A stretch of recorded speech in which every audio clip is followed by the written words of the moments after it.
Good morning class. मैं धरा श्रीवास्तव, आपकी हिंदी टीचर।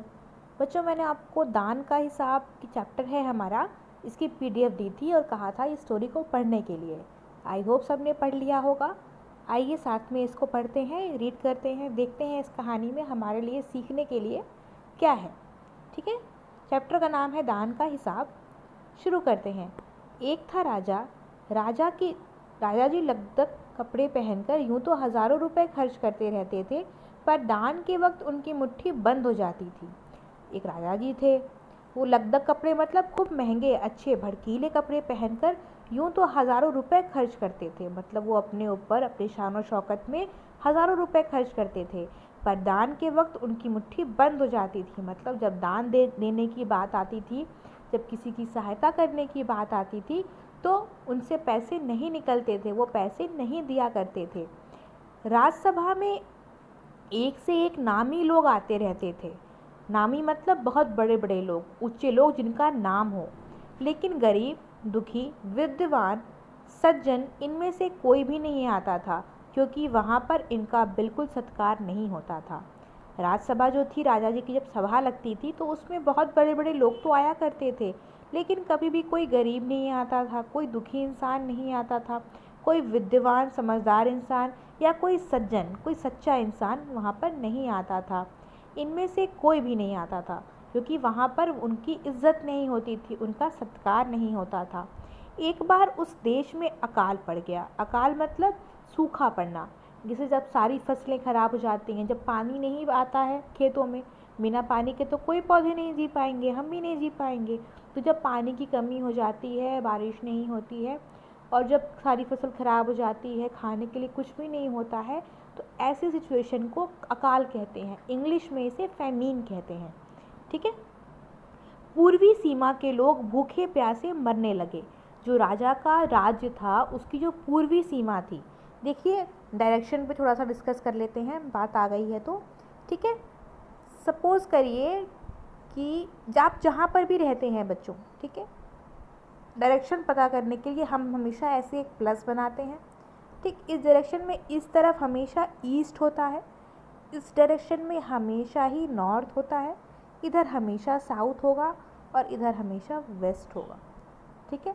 ये हमारा एक्चुअल कहते हैं ना, ये मापदंड कहते हैं, एकदम एक्चुअल है ये, कि हमेशा ये इस तरह से ही होता है। तो अगर जो हमारे राजा जी थे, अगर उनका जो राज्य था वो ऐसा था, ठीक है, तो उसकी जो पूर्वी सीमा थी, पूर्व मतलब ईस्ट, मैं थोड़ा सा अच्छा कलर यूज़ कर लेती हूँ ताकि आपको बेहतर दिखाई दे। Okay, let's choose the blue colour. Okay, now suppose करो कि ये राजा जी का राज्य था, तो इसकी जो पूर्वी सीमा थी, जो ईस्ट वाला साइड था, इधर अकाल पड़ा और इधर के लोग भूखे प्यासे मरने लगे। ओके, इधर के लोग भूखे प्यासे मरने लगे। राजा के पास खबर आई, वे बोले यह तो भगवान की मार है, इसमें मेरा कोई हाथ नहीं। जब राजा जी के पास न्यूज़ आई कि ऐसा सूखा पड़ गया है और लोग मर रहे हैं, तो राजा ने कहा कि यह तो भगवान की मार है, ये तो भगवान जी ऐसा कर रहे हैं, इसमें मेरा कोई रोल नहीं है, इसमें मेरा कोई हाथ नहीं है। लोगों ने कहा, महाराज राज भंडार से हमारी सहायता करने की कृपा करें, जिससे हम लोग दूसरे देशों से अनाज खरीदकर अपनी जान बचा सकें। जब लोगों ने देखा कि ये तो हमारी कोई सहायता ही नहीं करना चाह रहे, तो उन्होंने बोला कि महाराज आपके पास जो राजकोष है, जो राज भंडार है, जो आपके पास डिपॉजिट है मनी, आप उससे हमारी हेल्प कर दें, हमारी सहायता कर दें, जिससे हम लोग दूसरे देशों से अनाज खरीद कर अपनी जान बचा सकें। जब हमारे पास पैसे होंगे तो हमारे देश में तो पैसे हुए नहीं, सॉरी फसल हुई नहीं, तो हम दूसरे देशों से जहाँ पे फसलें हुई हैं वहाँ से हम फसल खरीद करके ले आएंगे और अपनी जान को हम बचा सकेंगे।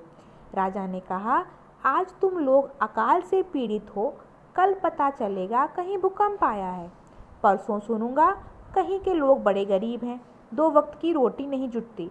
इस तरह सभी की सहायता करते करते जब राज भंडार खत्म हो जाएगा, तब खुद मैं ही दिवालिया हो जाऊंगा। यह सुनकर सभी निराश होकर लौट आए। राजा ने एकदम साफ मना कर दिया।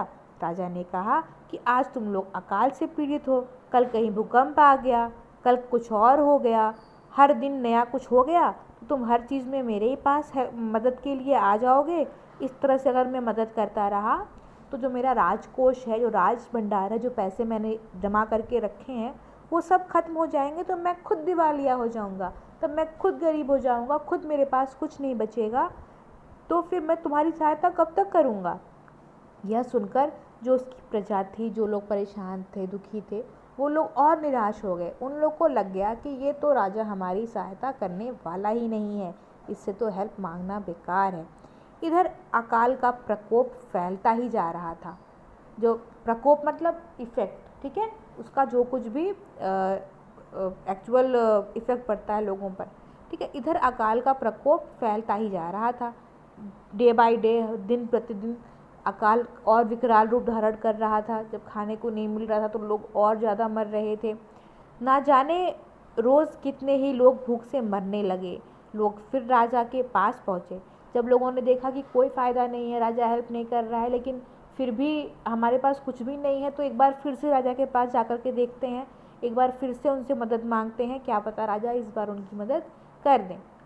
उन्होंने बार बार कोशिश की। उन्होंने राजसभा में गुहार लगाई, दुहाई महाराज, आपसे ज़्यादा कुछ नहीं चाहते, सिर्फ 10,000 रुपये हमें दे दें तो हम आधा पेट खाकर भी जिंदा रह जाएंगे। जब लोग राजा की राजसभा में पहुँचे तो फिर उन्होंने गुहार लगाई। उन्होंने फिर से विनती की कि दुहाई महाराज, महाराज आप हमें समझें, हमारी बात सुने, आपसे ज़्यादा हमें कुछ नहीं चाहिए, हमें आपसे कुछ भी नहीं चाहिए। आप सिर्फ अगर हमें 10,000 रुपये भी दे देंगे तो हम आधा पेट खा करके, एक टाइम खाकर, ठीक है, 2 की जगह 1 रोटी खाकर ही गुजारा कर लेंगे, लेकिन हम गुजारा कर लेंगे, इस तरह से हमारा जीवन बच जाएगा। राजा ने कहा, 10,000 रुपये भी क्या तुम्हें बहुत कम लग रहे हैं?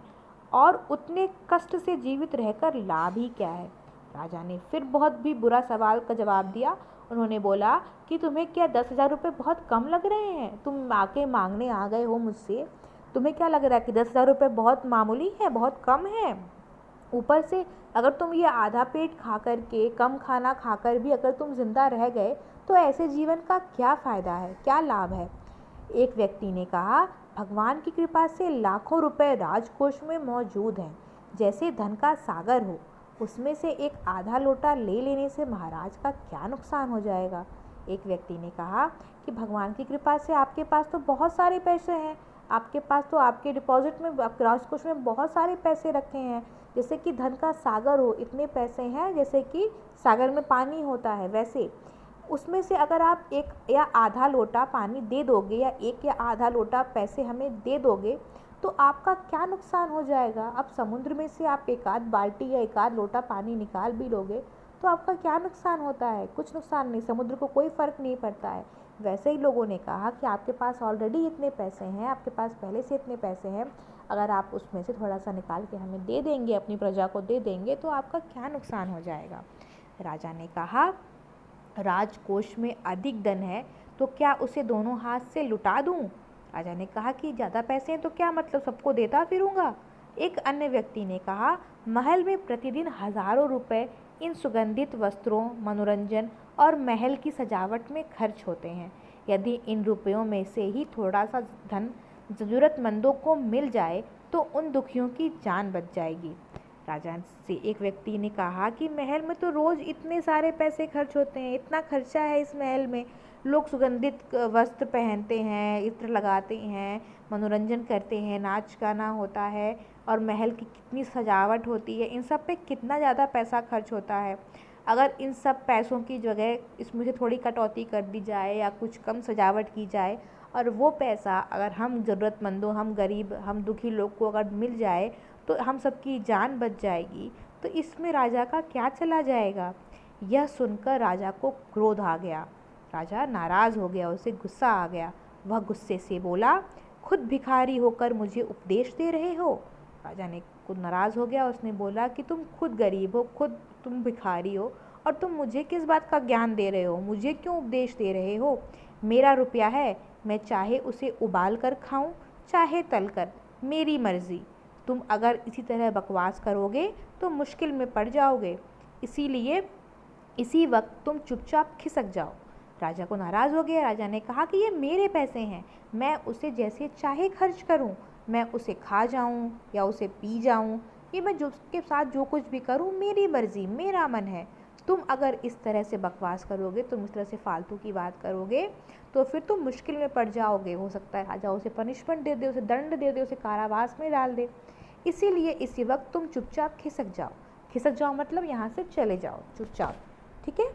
राजा का क्रोध देखकर लोग वहाँ से चले गए। राजा को सबने देखा कि राजा तो बहुत गुस्से में है, इसलिए यहाँ से निकल जाने में ही भलाई है, इससे पहले कि ये कुछ और कर दे। राजा हंसते हुए बोला, छोटा मुँह बड़ी बात, अगर 100-200 रुपये होते तो मैं एक बार सोच भी सकता था।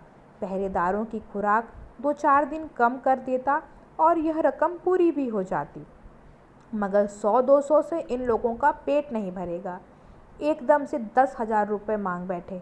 छोटे लोगों के कारण नाक में दम हो गया है। राजा ने कहा, ये लोग छोटे हैं, भिखारी हैं और बड़ी बड़ी बातें करते हैं। अगर ये लोग 100-200 रुपये मांग रहे होते तो शायद मैं इनको दे भी देता और जो मेरे पहरेदार हैं उनके खुराक यानी कि उनका जो खाने का है पोर्शन, जो डाइट है उनके खाने को मैं कम कर देता तो 4 दिन, और फिर इस तरह से मेरे रकम की भरपाई हो जाती। 2-4 रुपये की इधर कटौती कर देता इन लोग के खाने में और उधर उन लोग को दे देता, तो मेरा बैलेंस हो जाता, मेरा सब कुछ बराबर हो जाता। लेकिन ये लोग का पेट 200 या 100 रुपये से नहीं भरेगा, इनको तो तुरंत 10,000 रुपये चाहिए। इन लोगों ने तो नाक में दम कर रखा है। राजा ने बोला कि ये लोग तो मुझे परेशान कर रखा है। यह सुनकर वहाँ उपस्थित लोग हाँ हूँ कहकर रह गए, मगर मन ही मन उन्होंने भी सोचा, राजा ने यह ठीक नहीं किया। ज़रूरतमंदों की सहायता करना तो राजा का कर्तव्य है। वहाँ पर जो लोग भी थे, वो लोग ने जो भी राजसभा में उपस्थित थे, जब उन लोगों ने ये बात सुनी तो उन लोगों ने भी हाँ हूँ करके ऐसे टाल दिया। राजा के सामने कुछ बोलने की हिम्मत नहीं हुई उनकी, लेकिन सब मन मन यही सोच रहे थे कि राजा ने तो गलत किया। अगर कोई ज़रूरतमंद है, किसी को कोई दुखी है, कोई परेशान है, किसी को खाने को नहीं मिल रहा है, तो एक राजा का क्या कर्तव्य होता है? राजा तो न्याय करता है, राजा तो सबके समान व्यवहार करता है, तो इनको सहायता करनी चाहिए थी, यही तो इनका कर्तव्य है। आज की स्टोरी को यहीं पे स्टॉप करते हैं बच्चों, ठीक है। इसके आगे नेक्स्ट क्लास में हम कंटिन्यू करेंगे कि एक्चुअल में फिर क्या हुआ राजा की प्रजा के साथ, ठीक है। आपके लिए आज का काम ये है कि आपको मैंने जितना पढ़ाया है आप इसे पढ़ेंगे और आप मुझे बताएंगे कि एक अच्छे राजा के क्या गुण होने चाहिए, एक अच्छे राजा के क्या कर्तव्य होते हैं। अगर आप राजा की जगह होते और आपकी प्रजा इस तरह से परेशान होती तो आप उनकी सहायता कैसे करते। आज की क्लास को यहीं पर रखते हैं। घर पे रहिए, सुरक्षित रहिए, पढ़ते रहिए और मुझे इसका आंसर लिख के ज़रूर दिखाइए कि यदि मैं राजा होता या होती तो मैं क्या करती, ठीक है। तो मैं अपनी प्रजा की सहायता किस प्रकार से करती, सहायता करती ये भी या नहीं करती। जो भी आपका उत्तर है आप मुझे लिख करके आज दिखाएंगे। अगली क्लास में हम आगे पढ़ाई करेंगे। आज के लिए इतना ही। Thank you class.